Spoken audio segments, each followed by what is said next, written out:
Herzlich willkommen. Hello and a warm welcome. I'm Marion Jones and this is City Breaks Berlin, Episode 7, Holocaust and Remembrance. The last episode was all about finding World War II in Berlin, the places you can visit today to learn about what happened.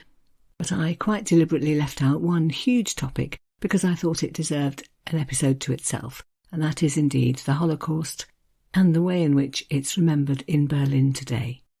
I don't think there's a city anywhere in the world to rival Berlin when it comes to its treatment of this subject. As you'll be hearing, there are lots of ways in the city to find out about what happened, to remember those who were victims, and it's very much still ongoing. So many more names and stories to uncover. All of this is the reason why so many people interested in history go to Berlin. It's also very much about the present. Don't forget. What does this mean for our lives today? And it looks to the future too. Research is ongoing, new things are being discovered. So then, the plan for the episode, a little bit of history to set things into context, and then a visit to several places in Berlin where the story is told in its different ways, and remembrance is encouraged. So they will include, of course, the Holocaust Memorial in central Berlin, Saxenhausen, the concentration camp just outside the city, and a number of other smaller, perhaps less well-known memorials. Most of them particular sites, one of them something which is spread all over the streets of Berlin. So, to look back at the history, from the moment in 1933 when Hitler became Chancellor, the rise of anti-Semitism accelerated and in less than a decade took on completely horrific proportions. In 1934, for example, a couple of laws passed, the Reich Citizenship Law, which made the difference between Reichsbürger, so those of pure German blood as it was seen, and everybody else, the non-Aryans, who were called something else, Staatsangehörige.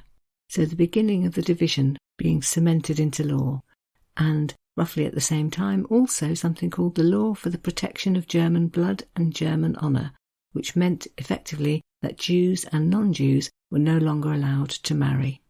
That's perhaps a sentence that can slip by unnoticed, but I found some examples of what that actually meant for real people in a book called The House by the Lake by Thomas Harding.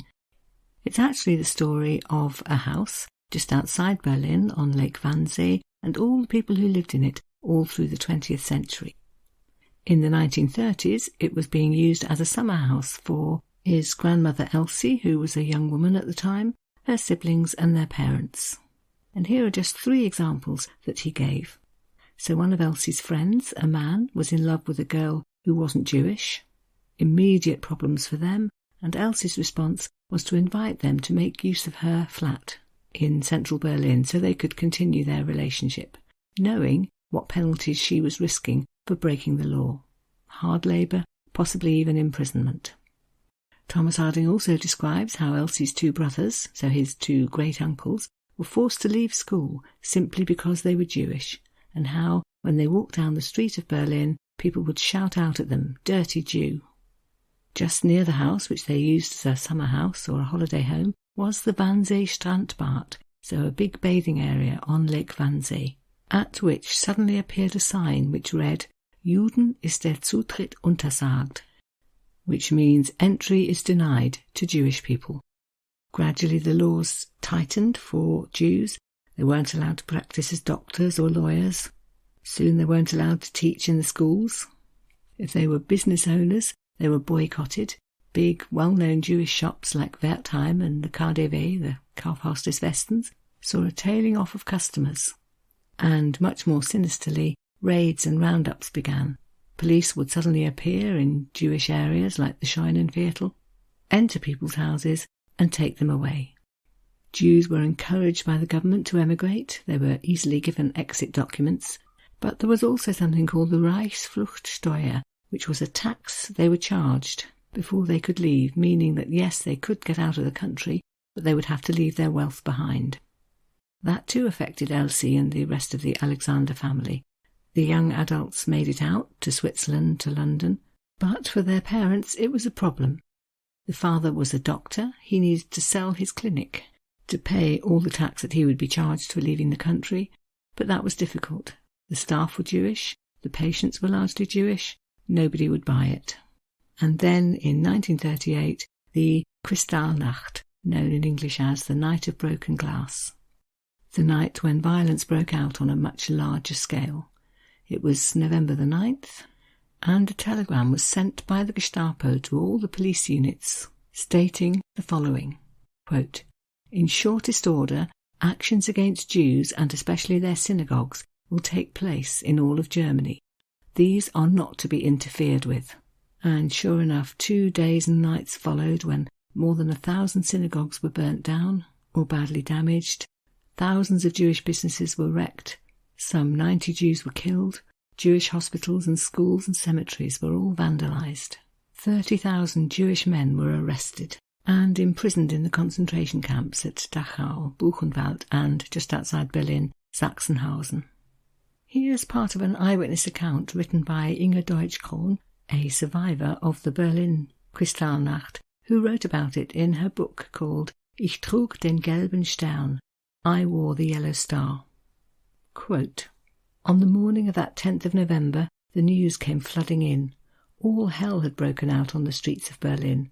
The previous evening, armed with axes, hatchets and clubs, SA men had smashed the windows of the Jewish stores, easily recognised because they were marked Jude, causing terrible destruction. In the stores they ripped out drawers, scattered clothing, broken furniture, smashed and trampled crockery, misshapen hats. Thick swathes of smoke hung above Fasanenstrasse, where the synagogue was. We didn't dare to go any closer. We already knew that all synagogues had been set alight and burnt down by the, quotation marks, people's spontaneous rage, as they had said on the radio. The police and fire brigade stood by without intervening." It is possible in all of this to find a few little glimmers of something positive. It's believed, for example, that some 1,700 Jews managed to survive in Berlin throughout the war, living in hiding, often shielded by their neighbours who helped them hide, brought them food, told them about impending arrests, helped them to get forged papers so they could escape. And on the night when the synagogue in Berlin burnt down, Kristallnacht, there was one policeman, Otto Belgart, who threatened the thugs with a pistol so that they ran away, and then called the fire brigade, who put the fire out. The inside of the synagogue was badly damaged, but the main building is still there today, that lovely golden dome that you can see from quite a distance in the Scheunenviertel. I'll be coming to talk more about that in a later episode. So, once the war itself started, of course things got worse and worse, and one particularly sinister event took place on the 20th of January 1942, because that was the date of the Wannsee Conference. So the Wannsee is a lake just outside Berlin, to which all the important government ministers of the day were called to discuss what they called, quote, the final solution to the Jewish question. There was much talk during the day over chilling topics like, who counted as a Jew? What about the children of mixed marriages? How about people who converted to Judaism, or descendants of such people? There was also much discussion about transport methods and concentration camps, and how to organise it all. Listen to this again from The House at the Lake by Thomas Harding. Quote, "It was at this meeting, and shrouded in the highest secrecy, that a blueprint was agreed for the extermination of European Jewry. The decisions made at the Wannsee Conference were soon put into action, and could be seen not only in the streets of Berlin, Frankfurt and Hamburg, but also in those of Amsterdam, Paris and Budapest. Across Europe, Jews were seized from their houses and places of work, and then transported on mysterious trains to the, quotation marks, East. This too was described by Inge in her book I Wore the Yellow Star. She writes of the police vans speeding through the streets of Berlin, stopping outside particular buildings and running inside to march someone off, put them into the van and drive away. Quote, "They were collecting the last Jews left in Berlin.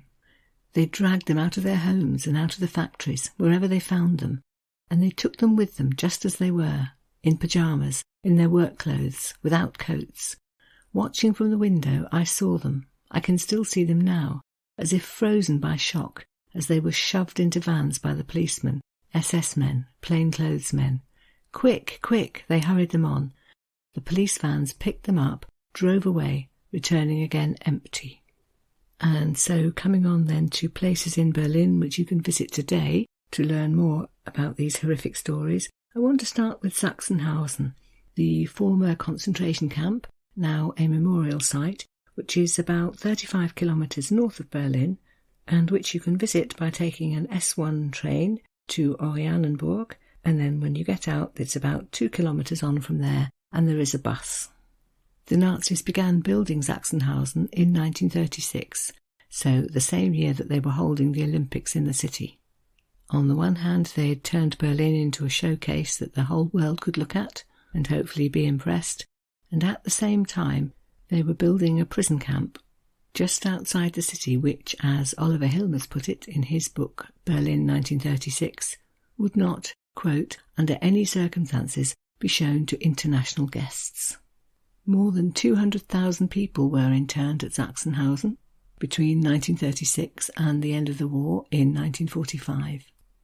They included political opponents of the Nazis, members of groups they deemed inferior, so the Jews, Sinti and Roma people, homosexuals, and tens of thousands of them died here, from hunger, from disease because of the dreadful conditions, from exhaustion because of forced labour, from medical experiments, or quite simply because they were murdered. Even right at the end of the war, the horrors continued.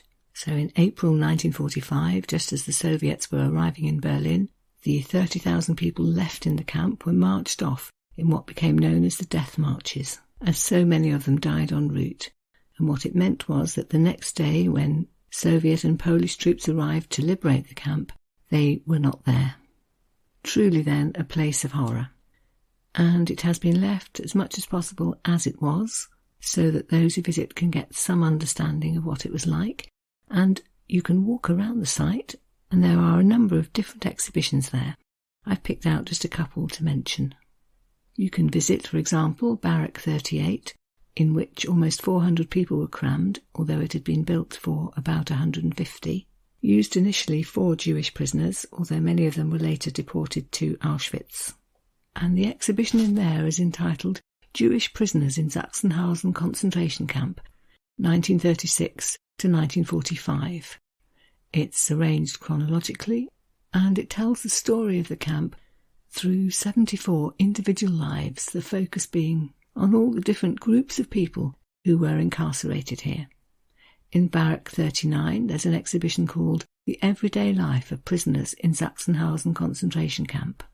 Largely the barrack has been left as it was, with just one addition, 6 display cases, each of which has a film inside, each about 3 minutes in length, outlining different aspects of daily life in the camp, using the prisoners' own words and illustrating them with photographs and enlargements of drawings done by some of them. You can visit one of the cell blocks too, described as a place shrouded in secrecy and the site of cruel mistreatment and murders. So there's information there about the dreadful deeds that were done, again using the words and in some cases drawings by former prisoners, juxtaposed with wording from the orders given by the SS. I think perhaps everyone should visit a concentration camp at some point in their life, and if you do go out to Saxenhausen, you'll be aware, I think, of the care which has been taken to preserve the memories of what happened and leaving no room for doubt.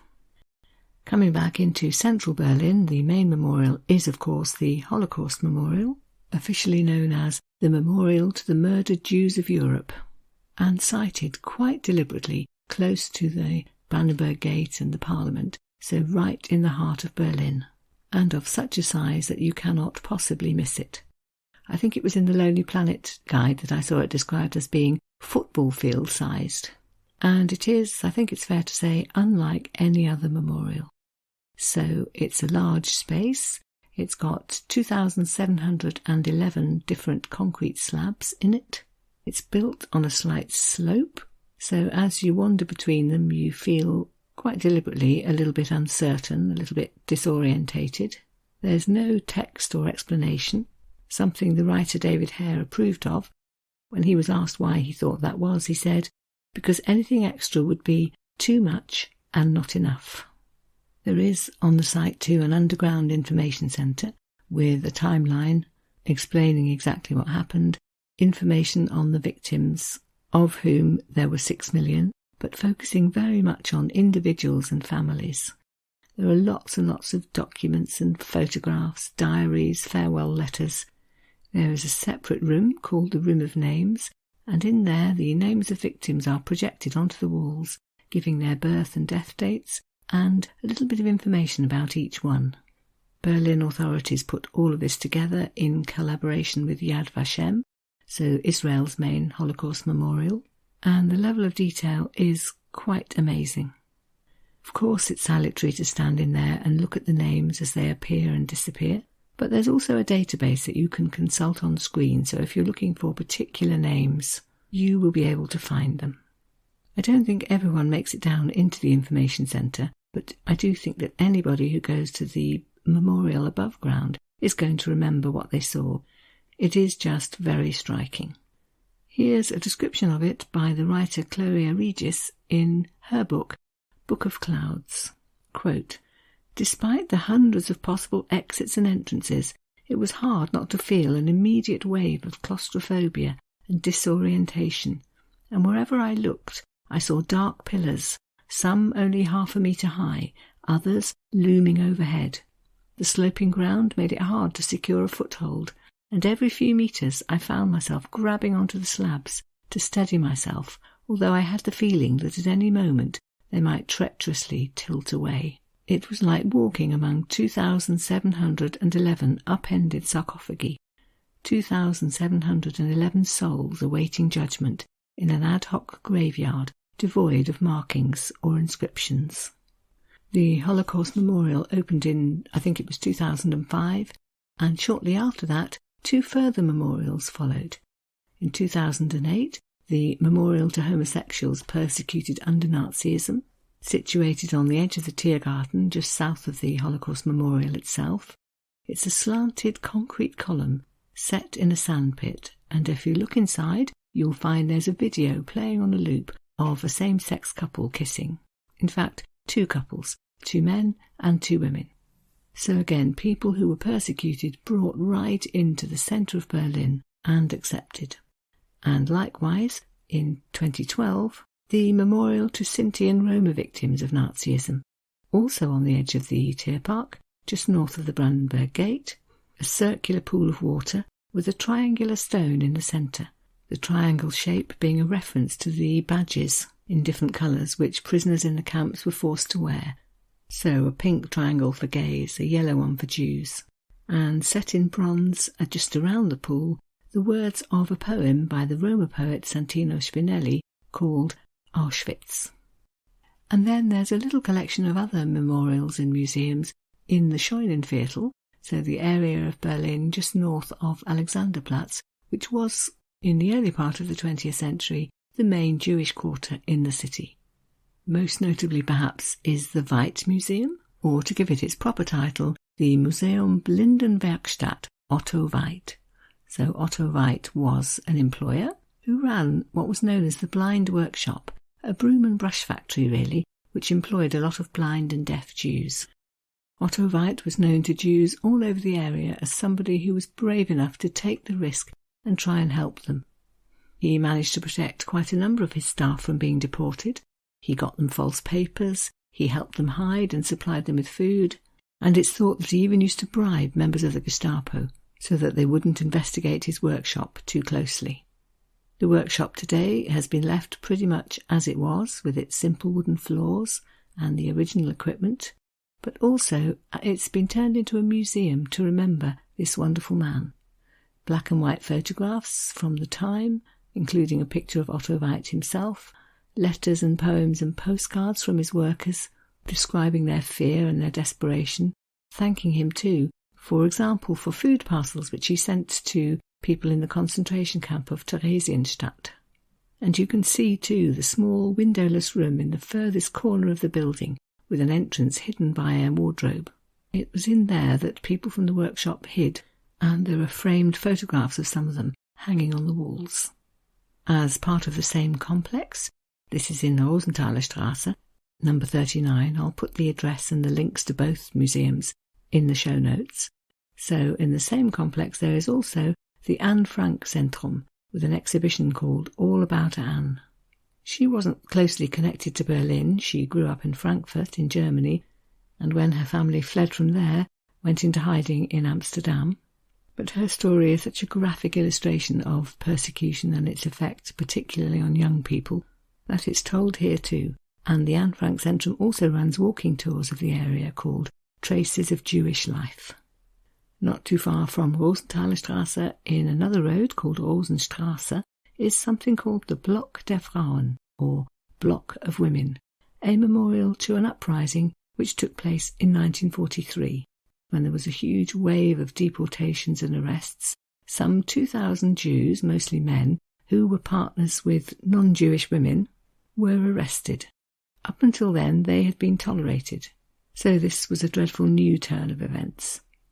They were housed in a building in Rosenstraße while the authorities decided what to do with them, and on the 27th of February 1943 a large group of women, their partners mainly, and their children, arrived to protest and demand their release. This went on for a week until about 600 women were engaged, coming every day to protest, and eventually, and perhaps amazingly, they were successful. The protest had been completely peaceful, and the end result was that the prisoners were released. You can't overstate how brave it was and how they were risking their lives to save their loved ones. And so today, in the little park in Rosenstraße, there is a sculpture which was designed to serve as a memorial and monument to their courage. It's 3 large red sandstone blocks, carved with Jewish texts and symbols, forming a semicircle around a couple lying in each other's arms. And just nearby in the park 2 other parts of the installation which reflect the day-to-day discrimination suffered by Jews and the consequences it had for their culture. So there's a man standing, holding a broken violin, which represents the Jewish culture that was destroyed by the Nazis, and there's also a sculptured figure sitting on a park bench, a reminder, of course, that Jews were forbidden to sit on benches in public parks.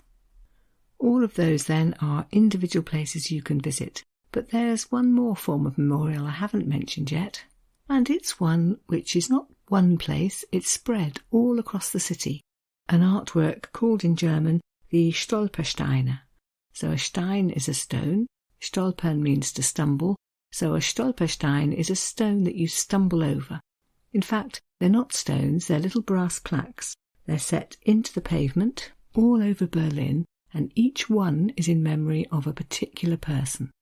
They're usually placed outside the house where the person lived, or maybe the place where they went to school, and their function is to commemorate the victims of the Shoah, so the persecution of the Jews, and to keep their memory alive in Berlin today.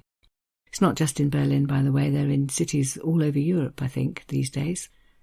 So then, one Stolperstein is about 10 centimetres square, and it's made of polished brass. It'll have an inscription on it, which reads, in German, "Here lived," followed by the name and year of birth of the person it's remembering. Then there'll be the name of a concentration camp, such as Auschwitz or Theresienstadt, and at the bottom, the date when the person died. Notably, every single one has been made by hand, because it was decided that mass-producing them would somehow be wrong. Each one is made by a person for a different person. Keep a lookout for them, because when you find one, you are being made to remember an individual killed in the Holocaust, and chillingly, you often find a number altogether outside a building, reminding you that sometimes it was a whole family who were taken away and murdered. There is a website to go with the whole project, which is absolutely fascinating. I'll put the link in the show notes, but it's basically called Stolpersteine Berlin, and the first thing you'll see is a map with little dots on it for every Stolperstein in Berlin. You can click on any one of them, and up will come the name and the details, the information that's on the Stolperstein itself, and if you click on the name, then up comes a second page of details with as much biography about that person as has yet been discovered. So I came across the information for a family who lived in Großbärenstraße at number 92, in the Kreuzberg district of Berlin.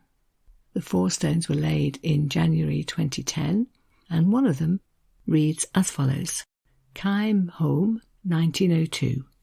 Born on the 7th of October 1902 in Petrykau, I think that's in present-day Poland. Deported on the 14th of October 1943 to Auschwitz and murdered in Auschwitz. And next to it are 3 more Stolpersteine for his wife Machla and their 2 children, Max and Ruth. When I clicked on Machla to find out more, I discovered that she too had been born in Poland, moved to Germany as a child, and married Keim at 19. Their son Max was born when she was 23, and their daughter Ruth a few years later when she was 27. The information tells me that both the parents worked in Otto Weid's brush factory, that both of them were arrested in 1938 during the pogrom, but released, and that they immediately set about trying to leave Germany. I imagine they weren't very well paid, and that was going to be difficult. And in 1943 they asked their boss, Otto Weid, for advice. He agreed to hide them in the secret room at the back of his workshop, but a few months later they were betrayed to the Gestapo, who raided the house on October the 14th, 1943, arrested all 4 of them and sent them to Auschwitz, where all 4 were murdered. The parents would have been in their 40s, and the children teenagers, Ruth, the youngest, aged 13. Elsewhere on the website, I discovered that the Berlin Stolpersteine project is ongoing. Each of Berlin's 12 boroughs runs a project to research the backgrounds and the fates of the victims, to lay new stones when information becomes available, and to take care of all the brass plates. It's a Europe-wide project these days, and the aim of the project is one that's a fitting one to finish the episode with, I think. Simply 2 words: never forget. So that is all then for today's episode. I hope I've left you with lots to think about and lots of ideas for places that you could visit in Berlin, which perhaps you might not have thought of. And in next week's episode, we are continuing with World War II, but this time moving on to the after effects for the German population in its entirety, and particularly for the people of Berlin. I'm going to call the episode Finding the Berlin Wall in the City Today. I'm going to talk about what it was, when and how it went up, what the effects of it were, and where you can find bits of it, literally in some cases, metaphorically in others, in Berlin today. So I hope very much that you will join me for that. Can I just mention also that the blog is underway. For each episode that I release, I'm endeavouring to put up a blog post too, a summary of all the information, links and reading ideas, everything you need to get the most out of the episode. So do have a look at that. That's on the website too, www.citybreaks.co.uk. You'll find the 2 tabs at the top, Podcasts, Berlin, and Blog Posts, Berlin. Under podcasts, of course, there are lots of other cities too. Blog posts, a bit more of a work in progress. You'll find the Paris series has been started. The others, not yet. Okay, so going to leave it there for today. It just remains for me to thank you very much for listening and to say goodbye, both of which we can do in German, of course. Also vielen Dank fürs Zuhören und auf Wiederhören.